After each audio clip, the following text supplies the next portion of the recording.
আসসালামু আলাইকুম ভিউয়ার্স, আপনারা অনেকেই মুরগির বাচ্চা ব্রুডিং করাইতে যে ভুলগুলো করেন সেই ব্যাপারে আজকে বলবো। এবং মুরগির বাচ্চাকে আমরা ব্রুডিংয়ের সময় যে 3টি ওষুধ ব্যবহার করি সেই 3টি ওষুধ আজকে আপনাদেরকে বলবো। এই যে এখানে আমার একটা শেডে হচ্ছে ব্রুডিং চলতেছে, আবার এখানে হচ্ছে আরেকটা শেডে ব্রুডিং চলতেছে। আর এই শেডটা মূলত হচ্ছে কিছুক্ষণ আগেই বাচ্চাগুলো নামছে। আমি এখনও বাচ্চার শেডটা তৈরি করা হয় নাই, মাত্র বাচ্চাটা এই যে নামিয়ে দিলাম, পানি দিলাম। প্রথমত হচ্ছে মুরগির বাচ্চা ডিম থেকে ফোটার পরেই আপনাকে সাথে সাথে কোনো কিছু করতে হবে না। একদিন আপনি মুরগির বাচ্চাকে সময় দিতে পারবেন, একদিন পরে মুরগির বাচ্চাকে আপনি পানি দিবেন এবং হচ্ছে খাবার দিবেন। একদিন পরে সর্বপ্রথম যে পানিটা দিবেন, আপনারা চাইলে পানির মধ্যে লেবু গুলিয়ে দিতে পারেন, অথবা চাইলে আপনি স্যালাইন দিতে পারেন। আর যদি আপনি বাইরে থেকে কোনো কিছু কিনতে চান, তাহলে আমি বলবো আপনাকে হাইড্রোসেল স্যালাইন বা হচ্ছে লাইসুবিট, এটা দিয়ে হচ্ছে আপনি শুরু করতে পারেন। এরপরে হচ্ছে মুরগির বাচ্চা ব্রুডিংয়ের যে ওষুধগুলো, সেই ওষুধগুলোর ব্যাপারে কথা বলবো। ব্রুডিংয়ের জন্য আমি যে ওষুধগুলো মেনটেন করি সেটা হচ্ছে 2+ মেনটেন করি, আর হচ্ছে মক্সাসিলিন সিবি, যেটা হচ্ছে অ্যামক্সাসিলিন। এই দুইটা ওষুধ ব্যবহার করি।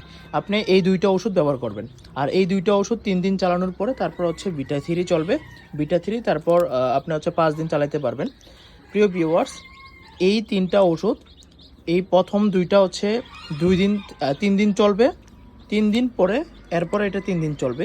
এই 3টা সিঙ্গেল চলবে না, একসাথে চলবে। এই দুইটার সাথে এটা অ্যাড করে দিবেন। আর এইভাবে হচ্ছে আপনি 7 দিন থেকে 10 দিন পর্যন্ত এই ওষুধগুলো চালাতে পারবেন। আশা করি এই 3টা ওষুধের বাইরে আপনার কোনো ওষুধ লাগবে না। কেননা আপনার যদি বড় কোনো ধরনের শেড না হয়, বড় শেড হলে হিসাব আলাদা। যেহেতু আমাদের হচ্ছে 50 পিস বা হচ্ছে 100 পিস বাচ্চার এই ছোটো ছোটো হচ্ছে লট থাকে, এই 100-150 পিসের জন্য আমাদের হচ্ছে এই ব্রুডিংটা মেনটেন করলে হয়। অনেক সময় দেখা যায় যে হায়ার অ্যান্টিবায়োটিক আপনারা অনেকেই ব্যবহার করেন। ব্যাপার হচ্ছে হায়ার অ্যান্টিবায়োটিক ব্যবহার করলে কিডনির জন্য ওষুধ খাওয়ানো লাগে, আবার হচ্ছে ভিটামিন খাওয়ানো লাগে, গ্রোথ বাড়ানোর জন্য বিভিন্ন ঝামেলায় যাওয়া লাগে। তো সেই জন্য অত আহামরি তেমন কোনো অ্যান্টিবায়োটিকের দিকে যাওয়া দরকার নেই। শুধু খালি হচ্ছে অ্যামক্সিসিলিন এটা চালাবেন, 2+ চালাবেন, আর হচ্ছে বিটা 3 চালাবেন। আবারও বলে দিচ্ছি খাওয়ানোর প্রসেসটা: 2+ অ্যামক্সিসিলিন প্রথম 3 দিন চলবে, তারপরে এই দুইটার সাথে অ্যাড হবে হচ্ছে বিটা 3। আর বিটা 3টা চলবে এই দুইটা ওষুধের সাথে। আপনি 7 দিন চালাতে পারবেন অথবা 10 দিন পর্যন্ত চালাতে পারবেন। এখন আসি আপনার ব্রুডিংয়ের যেই বিষয়গুলো আপনার মেনটেন করতে হবে। প্রথমত হচ্ছে এরকম একটা পানির পাত্র দিতে হবে, যে পানির পাত্রটা থাকবে হচ্ছে এরকম, আস্তে আস্তে পানিগুলো নামবে, এটা হচ্ছে পানির পাত্র থাকতে হবে। আর পরিষ্কার খাবার পাত্র দিতে হবে, খাবার পাত্রটা অবশ্যই পরিষ্কার দিতে হবে। আমি এখন ট্রে ব্যবহার করছি, আপনি চাইলে বাজার থেকে এরকম ট্রেগুলো ব্যবহার করতে পারেন। এই যে এখানে যে ট্রেটা ব্যবহার করছি, এই ট্রেটাও আপনি ব্যবহার করলে কিন্তু কোনো সমস্যা হবে না।